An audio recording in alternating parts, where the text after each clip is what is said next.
Estás escuchando Vinimos, el podcast sobre vinos, espumantes y bebidas de Marisol de la Fuente.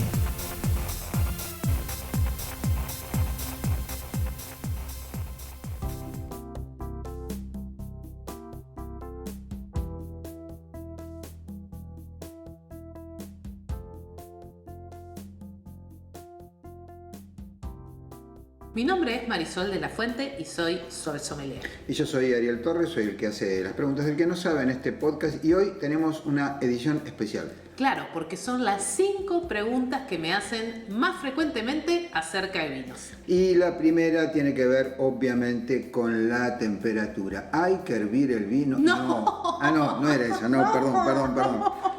No, tiene que ver con a qué temperatura se toma el vino, si hay que tomarlo a temperatura ambiente, etcétera, ¿cierto? Igual voy a tomar eso que acabas de decir porque vos sabés muy bien que hay un vino que se toma caliente y se hierve. Sabía que se tomaba caliente, no que se hervía. Sí, claro, se hierve. Agarrás un vino tinto y lo hervís con especias, con clavo de olor, con anís y se toma caliente. Es una salsa para carnes. No, no, es un vino caliente. Ah, vino caliente decís vos. Claro. No salsa para carne. No, salsa para carne no. Eso es vino muy rico. Caliente. Sí. A mí, la verdad, me da un poquito de cosa, pero bueno, porque a mí me gustan los vinos muy fuertes y me los imagino con especias y todo lo demás. Ya, no sé si, está siendo prejuicioso. Vamos a las temperaturas. Bueno, dale, vamos a las temperaturas. Bueno, una de las preguntas más habituales es ¿a qué temperatura se toma el vino? Justo esta semana que pasó estaba en una charla, dando una charla, y una señora que estaba ahí conectada me dice, no, el vino se toma a temperatura ambiente. Y sí, por supuesto, lo que no toma en consideración la persona que te dijo esto es que las temperaturas ambientes varían. Claro. Por ejemplo, la temperatura ambiente en este momento, en este lugar, es de 21 grados con casi 9, casi 22. Vamos a ponerle, pero en pleno verano haría más de 30 posiblemente. Esto, por ejemplo, incide en cuando yo hago pan, hay que tomarlo en consideración. Así que la temperatura ambiente no es un factor. ¿Cómo hay que hacer? Bueno, por eso yo siempre digo, ¿el ambiente de quién? ¿De alguien que está en Jujuy, en Tierra del Fuego, en Madagascar, en dónde? Así que en realidad esto muchas veces es confundido con alguna clase de snobismo de los que estamos en el mundo del vino, pero en realidad la temperatura es sumamente importante para poder tener un mayor disfrute del vino. ¿Por qué? Porque si el vino está helado, ¿viste la típica, vamos a tomarnos un vinito heladito? Bueno, si el vino está helado no va a haber aroma, no va a haber sabor, nada, porque a temperaturas bajas no hay percepción. Y si está caliente, es cuando típicamente decimos que el vino está alcohólico, que está pesado, que tiene olores fuertes. Entonces, acá va la regla que hay que tener en consideración. Vinos blancos jóvenes entre 6 y 8 grados. Vinos blancos de guarda, es decir, que pasaron por madera, que están pensados para evolucionar, entre 10 y 12 grados. Vinos rosados entre 10 y 14, vinos tintos jóvenes entre 14 y 16 y vinos tintos de guarda entre 16 y 18. Bueno, pero ¿y cómo hago? Y me empiezan a mostrar termómetros en las que tengo este termómetro, ¿me sirve? Y lo que yo digo es, a ver, no hay que complicarse. No tengo una cava eléctrica, justo estos días publiqué un reel sobre los distintos lugares donde guardar vinos. Si no tengo una cava eléctrica, no hay problema. ¿Qué se hace? Se pone el vino en la heladera.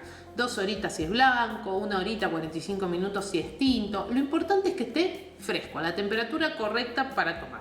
Tenemos otra pregunta y acabas de hablar de eso, que es cómo guardar los vinos. Bueno, yo les voy a anticipar algo. Es un bardo, es un lío. No es fácil. Quiero decir, si ustedes tienen 4 o 5 botellas, se pueden arreglar. Ahora, si es como acá, que hay unas cuantas cientos de botellas, se complica. Contanos, ¿qué opciones tenemos para el resto de nosotros? No, digamos, vos bueno, que te dedicas. opciones. Yo les digo todas. Igual, muchas veces esto de la guarda es también una doble pregunta. Voy a arrancar por dónde y después por la otra pregunta asociada, que es ¿cómo me doy cuenta si un vino es de guarda? ¿No? Que es la otra pregunta asociada a eso. Primero, guarda. Cava eléctrica con compresor. Ok, con compresor funciona como una heladera, esto significa, Exactamente. o sea, una heladera común doméstica, hacia un poquito de vacío en el interior. Exacto. Y por lo tanto va a consumir menos electricidad. Y va a preservar mejor la temperatura. Y esto nos va a permitir tener varias temperaturas. Por ejemplo, nosotros acá, esas que son con compresor, tienen doble temperatura. Pueden ser simples o pueden ser triples. La cuestión es que te permite conservar vinos blancos, vinos espumantes y también vinos tintos. ¿Por qué digo esto? Porque las que son eléctricas pero no tienen compresor son en general solo para vinos tintos. ¿Por qué? Porque no trabaja la generación de frío de tal manera que pueda bajar mucho la temperatura. Sí, es un dispositivo eléctrico el que produce frío, no vamos a explicar cómo, eso es fácil y rápido de googlear. No queremos entrar en tecnicismos, pero tienen una sola temperatura. Exacto. No, Entonces, o por ahí para vinos blancos, pero la tenés que bajar porque bajan hasta 12 grados. No sé cuánto pero va a estar es muy al borde para por ahí un Entonces vino la blanco. pregunta es: ¿a qué temperatura se guarda un vino blanco, un vino tinto y un espumante? Bueno, el tema es como decíamos antes de la temperatura. Hay una temperatura para tomarlos, pero para guardarlos tenés que guardarlos a algunos grados más bajos. ¿Por qué? Porque entre que sacás, abrís, No para que servís, se conserven mejor. No, es un tema de servicio. De servicio, para Ok. cuando lo tomás o paso unos minutos en la copa, ya si no subió mucho la temperatura. Bueno, Por les eso, doy un tip pero fundamental. A Que ver. puede parecer obvio, pero es fundamental. Si vos tenés una cava, no hace falta que estés preocupándote por la temperatura. Está la temperatura en que lo sacaste de la cava, porque vas a ir a la cava, es re canchero, ¿no? Sí. Vas a la cava, sacás la botella, la descorchaste, servís ahí con quien estés. De la cava directo, no hace falta pasar por la heladera, ponerlo en el río con un trapo, nada, digamos. No, obvio. Lo sacás directo. O sea, una vez que tenés cava se te resuelve el tema de la temperatura Sí, en principio. pero si no tenés, heladera siempre es la mejor opción, Está nunca bien, freezer. pero rebobinamos. Entonces, para guardar los vinos blancos, tintos o lo que sea, hay que guardarlos más o menos a la temperatura de servicio, un Un poquito por poquito abajo. menos, 2 o 3 grados menos. Ahí una cava siempre va a ser un buen aliado. Y decíamos que están las que tienen compresor, las que son eléctricas sin compresor, y después siempre están los estantes, ¿no? Lo que pasa es que el tema de los estantes, salvo que los tengas en un cuarto refrigerado, es que vas a tener mucho cambio de temperatura. Te sirven como almacenamiento, pero no como guarda realmente por mucho tiempo. Exacto, el tema ahí es el tiempo. Por ahí si los Claro. tenés durante un año o una cosa así, Y no hay es cambios grave. bruscos, no pero cosa de calor a frío Exacto. fuerte. Si se va a comer 3, 4 veranos con 30 y pico y se va a comer varios inviernos en ese cuartito donde entra nadie y baja la temperatura a 2 grados, ahí el vino va a Sí, sufrir. se va a Recuerden que no empezar se a puede alterar. enfriar mucho el vino para guardarlo. Esta es una cosa que nos explicó una vez un enólogo, me acuerdo, en Mendoza. No es que vos podés guardar los vinos en la heladera a 5 grados. La temperatura interna de una heladera son 5 grados. Está muy abajo de eso ya. Muy bien. Tengo otra pregunta que te hacen, digo, pues las estoy leyendo porque yo ni me acordaría, obviamente, tengo anotadas, que tiene que ver con las, dice tapas, pero a ver, con las tapas, los corchos sintéticos, la tapa rosca, etcétera. Ahí todo hay una Sí. gran mitología en torno de eso. Sí, la pregunta más habitual es ¿por qué algunos tienen tapa rosca y otros tienen corcho? ¿No? Y hay un mito muy arraigado, una idea de que si tiene tapa rosca es malo, si tiene corcho es bueno. Bueno, sepan, yo sé que insisto mucho con esto, es un mito, no tiene nada que ver con la calidad del vino, sí tiene que ver con el estilo del vino. Si el vino es joven, va a tener una tapa rosca o va a tener un corcho sintético. ¿Por qué? Porque los argentinos tenemos mucho prejuicio con la tapa rosca, es una cosa muy nuestra en el mundo. La tapa rosca es la que se usa para los vinos jóvenes y de hecho hay vinos jóvenes de alta gama, es decir, caros, con tapa rosca. Entonces es un tema de estilo, no es un tema de calidad. Sí, hay una cosa más. Como la tapa rosca no permite que respire el vino y ese vino está diseñado para no respirar porque no es de guarda, vamos a llegar a eso en algún momento del podcast de hoy, si Dios quiere. Entonces no hace falta ponerle corchos, así de simple. Entonces es más fácil, no sé si más barato.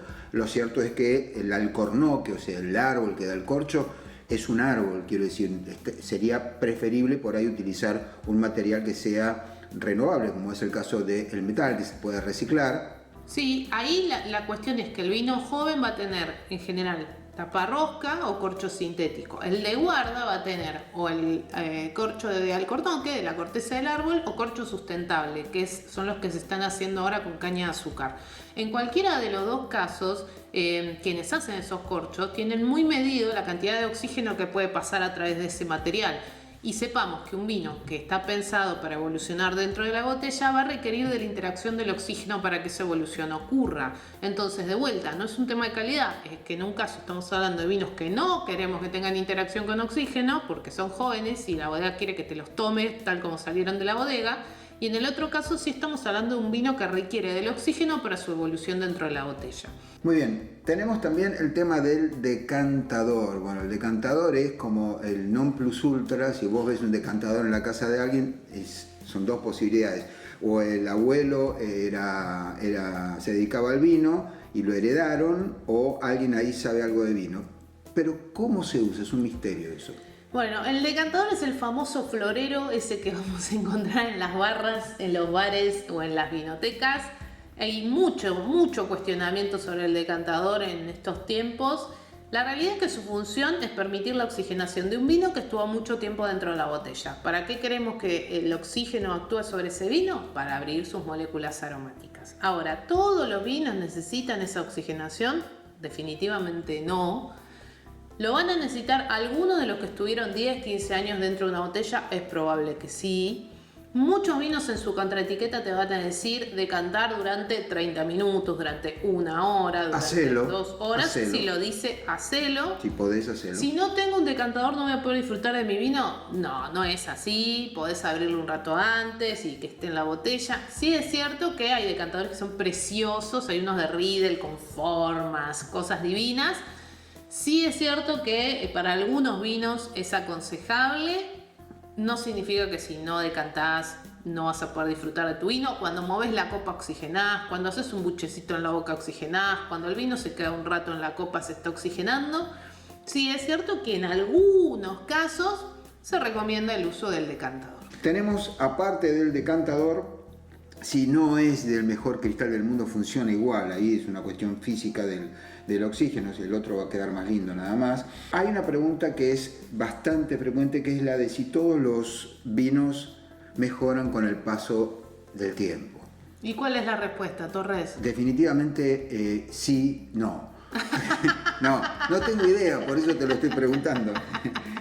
Yo creo que los vinos que están pensados para guarda sí, otros no van a cambiar demasiado y con el paso del tiempo todos los vinos van a terminar o arruinándose o no teniendo gusto a vino. Vos decime que sos la que sabe, ¿cómo es?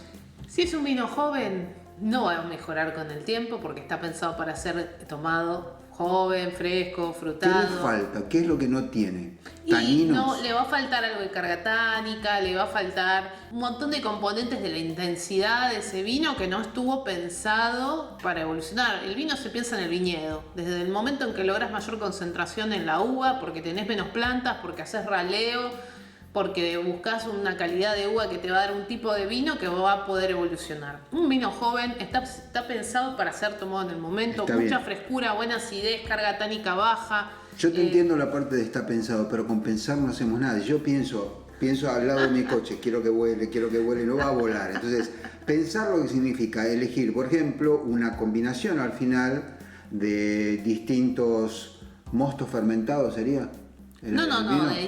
Bueno, el vino es jugo de uva El fermentado. jugo de uva fermentado que tenga más o menos tanino.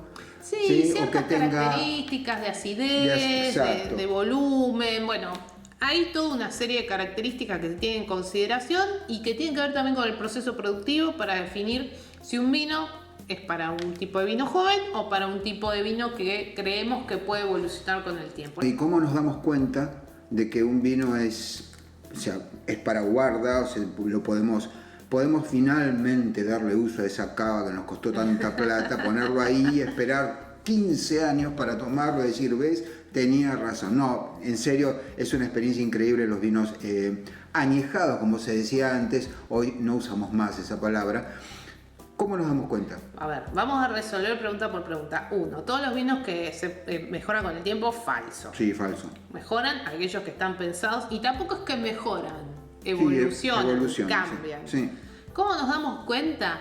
En general, y esto estoy hablando de vinos de Argentina, porque en otras partes del mundo es diferente, cuando yo leo reserva, cuando leo gran reserva en la etiqueta, me está hablando de que es un vino que tiene algo de crianza y significaría en principio que es un vino que tiene potencial de guarda. Cuando un vino tiene potencial de guarda es muy habitual que en la contraetiqueta lo diga. ¿Por qué? Porque para llegar a un vino que tiene potencial de guarda, todo el proceso productivo desde el mismísimo viñedo es diferente. Y generalmente es más costoso, ¿no? Porque se utilizan técnicas más manuales, de mayor seguimiento, más concentración, menos volumen, etc. Entonces es muy habitual que lo digan en la contraetiqueta. Perdón, dice potencial de guarda y un número de años. Claro, esto es lo exacto, que dice. dice potencial de guarda 5 años. No hay que ser adivino. Vas a la vinería, la botella dice potencial de guarda y 5 años. Lo guardás, por ejemplo, 25 no sirve. Lo guardás 13, está a medio camino más o menos. Claro. Te lo tomás ese mismo día, está Te lo bueno puedes el tomar vino. también. Lo tomás a los 5, 5 y medio, va a estar evolucionado y vas a decir, y sí, cambió. Tenés que tener una memoria bárbara, pero bueno, porque vieron que no se puede registrar esto. Es muy loco. El día que el sommelier que invente la manera de registrar la experiencia, sí, claro, como registramos la experiencia de la música, la experiencia de la pintura, la experiencia de la literatura, bueno, va a ser un cambio sustancial en el oficio. Sí, es cierto. Y a ver, más allá de esto de si es de guarda o no es de guarda, y que no todos van a mejorar con el tiempo o evolucionar para bien con el tiempo, algo que yo digo siempre es, hay personas que me preguntan ¿qué compro para guardar? Y yo les digo siempre, comprá para tomar. Y en todo caso, si de algo compraste 2 o 3 botellas y crees que tiene sentido guardarlo, guardalo.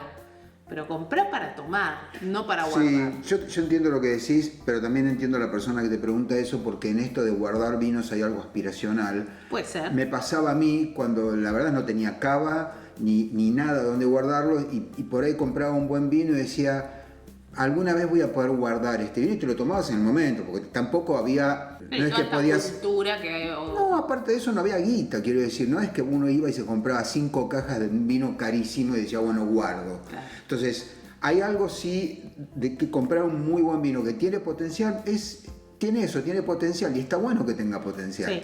Y por eso un poco también creo que la pregunta viene de ahí. Esto se llama Vinimos Vinimos en Estéreo. Nos vemos en el próximo capítulo. Chao. Chau, chau.